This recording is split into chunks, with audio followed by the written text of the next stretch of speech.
May mga paalam na hindi natin hiniling, pero dumating pa rin. Pero teka lang, katambay. Baka hindi ending yan.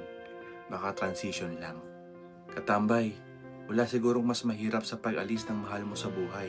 Yung biglang tahimik yung bahay, yung dati mong kausap, ngayon nasa alaala na lang, at kahit anong pilit mong magpakatatag, may mga gabi pa rin na tumutulo ang luha. Ang hirap.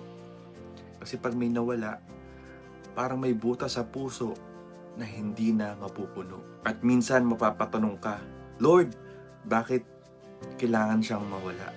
Pero alam mo, katambay, sa bawat bakit, may sagot si Lord na hindi laging paliwanag. Minsan, yakap lang. Naalala mo si Jesus nung namatayan siya ng kaibigan? Nung namatay si Lazarus, umiyak din siya. Hindi dahil walang pag-asa, kundi dahil gusto niyang maramdaman natin na iintindihan niya yung sakit. Sabi sa John 11:35, Jesus wept. Kaya kung umiiyak ka ngayon, huwag mo isipin na mahina ka. Kasi pati si Jesus umiyak. Pero pagkatapos niyang umiyak, nagawa niya ulit buhayin si Lazarus. Para ipakita na kahit sa kamatayan, may kapangyarihan pa rin siya. Sabi sa 1 Thessalonians 4:13-14, we do not grieve like those who have no hope, for we have believed that Jesus died and rose again. And so we believe that God will bring with Jesus those who have fallen asleep in Him. Ibig sabihin, may muling pagkikita.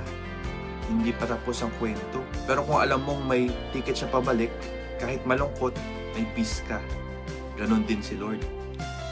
Yung mga mahal natin sa buhay na nauna, hindi sila nawala. Umuwi lang sila sa tahanang uuwian din natin balang araw. At habang nandito pa tayo, tinawag tayo ni Lord hindi para mag-move on agad, kundi mag-move forward. May dalang pag-asa, hindi puro lungkot. Kasi gusto niya, pag naalala mo yung mahal mo, hindi puro luha ang bumabalik, kundi yung pagmamahal at pananalig. Kaya katambay, kung may nawalang mahal mo sa buhay, yakapin mo yung alaala, pero kumapit ka sa pangako. Kasi ang kamatayan, hindi period. Kama lang yan ng pahinga. May panibagong kabanata sa piling ni Lord. At pagdating ng araw na yon, wala nang lungkot, wala nang luha, kundi yakapan at ngiti na walang hanggan.